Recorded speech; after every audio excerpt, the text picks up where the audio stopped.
Okay, Leo Loikanen, I hope I'm pronouncing that correctly, from Finland. Hello, Finland. As a Finnish person, I do not have the same degree of cultural knowledge about North American and Canadian comics as the readers of Cerebus have. As such, I have two questions regarding the phone book edition of Guy's second printed edition, released in 1997. One, is the character, quote, gently bent, unquote, a product of your own imagination, or is he based on a previously established North American or Canadian comic book character? Gently bent was essentially a direct lift of a character called Genital Ben in Mark Hempel's Tug and Buster, self-published Art and Soul comics. The reason that you probably wouldn't have heard of it is Mark only did the book for a little while, and I guess at that point it wasn't viable. I believe he did 7 issues of Tug and Buster, 1995 to 1997.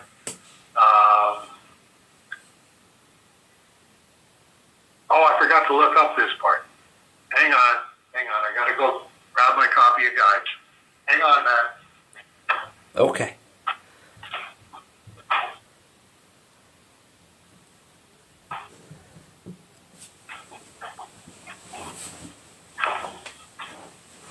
$2.20.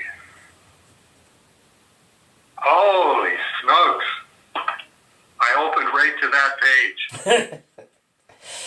How often does that happen? Thank you, God. Okay, page 220. Yes, that's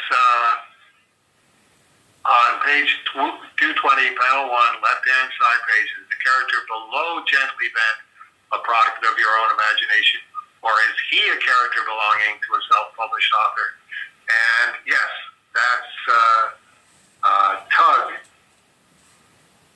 No, that's Buster. Buster of Tug and Buster. I think I got that right. Tug was the big muscular guy that never said anything, and Buster was his devout fanboy,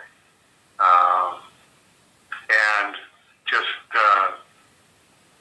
did a continual monologue through the story while Tug, with his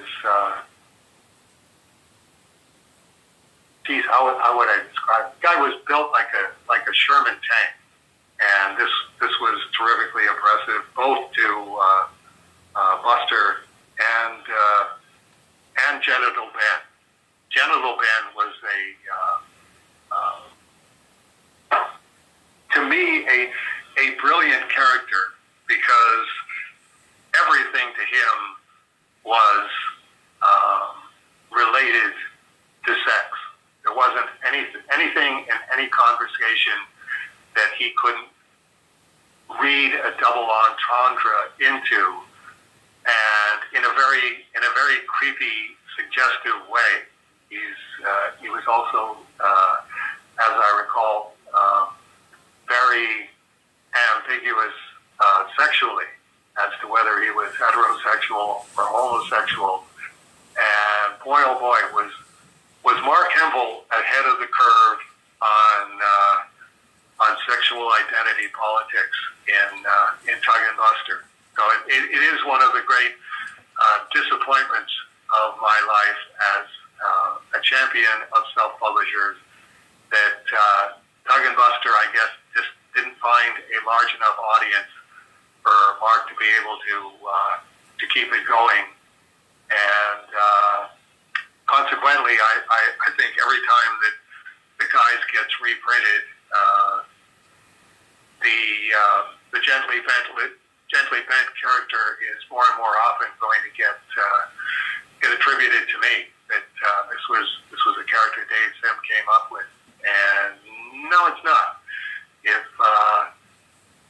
If if you're one of those people that buys books on eBay and you like shopping around on the internet,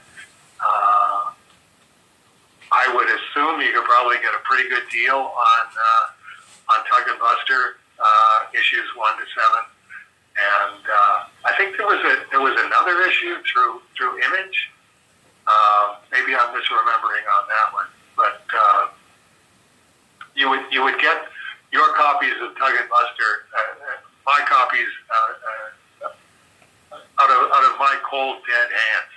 It's a very, very, very funny title, very, very idiosyncratic Mark Hempel work, and definitely on at or near the top of the list of self-published titles I wish had been able to find an audience, so that 30 years later I would still be able to read Tug and Buster. I remember Tug and Buster being a real big deal back then. Like, I remember that was back in the days when everybody read Wizard, and the guys in Wizard were real big fans. So it got mentioned quite a bit. I've forgotten that. You're right. Now, it might have just been a Tom Palmer or Palmer's Picks thing, but I vaguely remember it being the kind of thing, like, this could be Matt, misfire in the brain cells, but I vaguely remember there was like an animated series or a movie deal, and that was part of, it just stopped because it was, we're going to focus on turning it into something else. But that was, back in the 90s when all of a sudden everybody, the Spawn movie came out, oh, we're going to do comic book movies now. Right. Yeah, and it was also the fact that Mark Hempel did draw one of the sequences in Sandman. So it did have this sort of textbook quality to it, like, well, if this doesn't become a big deal, if Mark Hempel isn't able to take his Wizards cred and his Sandman cred and parlay it into some kind of success for his self-published title, well, I just don't know what's going on. And it's like, well, unfortunately, that's the point it got to, where if this didn't work, I don't know why this didn't work. Now that you said Sandman, it's sparking the memory. He may not have been at the Norman Rockwell Museum exhibit, but he had work in the exhibit, because his Sandman's on the poster for the Lit Graphic Show. And right. I only remember that because Paula kept looking at it going, I think I'm going to get this as a tattoo. And I'm like, all right, that's that. If you want a Sandman tattoo, you want to read Sandman first? And she's like, no, I really like this image. And I'm going, okay. She never actually got that particular tattoo, but right. It was on her list for a good year of, I think my next tattoo is going to be this Mark Hempel image of Sandman. And I'm like, all right. If that's what you want, it's your body, whatever. And it was one of those, I think because I had in our old apartment, we had 2 computer desks. One of them had the computer on it. The other one just had, my crap. And next to it, we had the bag from the gift shop that we had. We had a number of prints and posters, and they just kept getting thrown in this bag. And every now and then I would pull it out, like, what's in here? And I'd start cleaning. She'd see, like, oh, yeah, I was going to get that as a tattoo. And I'm like, all right. And then I'd put it away and forget about it until the next time I pulled it out. And now that you say that, yeah, I should probably pull that poster out and be like, hey, do you still want to get this tattoo? Right. Well, that wasn't my intent, but... And it does illustrate that there was something there. There was definitely Beetlejuice of some kind attached to Tug and Buster, because the Norman Rockwell Museum people were all comic book civilians, and obviously they glommed onto it. of all of the stuff that was in the exhibit that they could have pulled an image out, it's like, I like this one. And it's like, exactly like Paula, as you say. Don't you want to read Sandman first before you get a tattoo of it? No, I just like the picture. And it's like, it's very difficult to parlay that into a career, but there's something to it. It would be interesting to find out what it was like from Mark Hempel's perspective. You know, how did this go down? What was the animated movie deal or animated television show deal? Why didn't that work? And has he ever looked at Tug and Buster and gone, maybe it was just ahead of its time. Maybe I should try this again, or is it one of those? No, you can only break my heart so many times, and then homie, don't play that. Right. I mean, it's one of those. You know, there's all those guys over the years that you know they call them flash in the pans, but no, these guys, these were really talented individuals who just ran out of steam, ran out of money, ran out of something, and then it turns out it's like, oh no, yeah, he's been doing it online for the past 20 years, and just we don't know about it. Right, which is the other possibility. Or Mark Hempel just raised $275,000 on Kickstarter because as soon as he said he's got an unpublished 48-page Tug and Buster graphic novel that from back then, it just spread like wildfire, and people have been throwing money at him ever since. Leo concludes, P.S. You might not know this, but the phone book editions of Cerebus have been a somewhat steady stable of Finnish libraries in southern Finland, Leo says.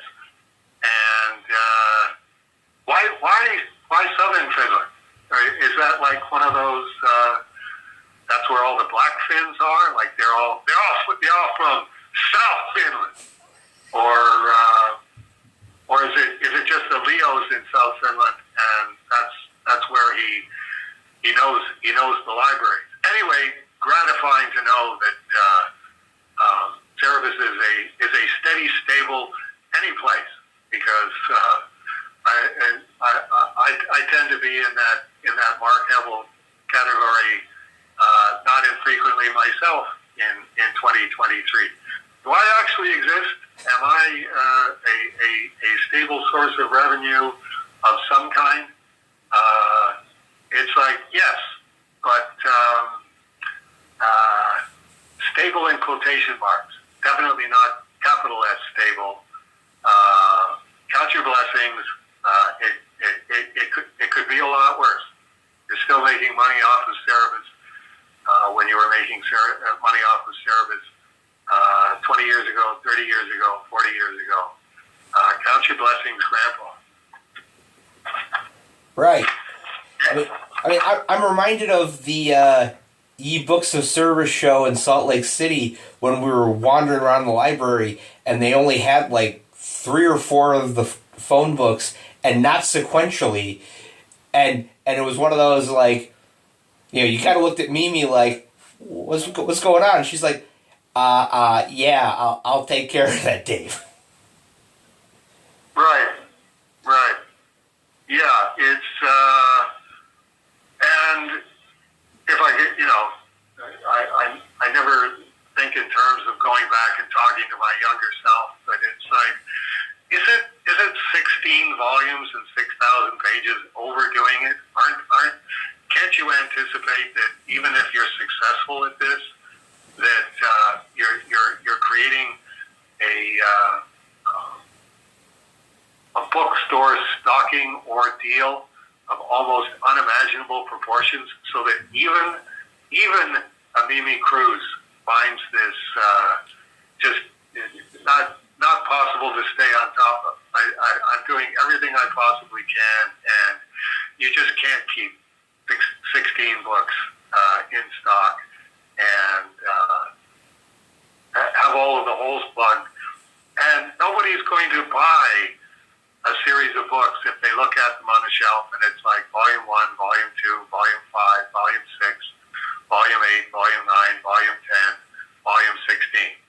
It's like, let me know when you get it together on this, and I'll think about whether I want to actually dive in with both feet on this one.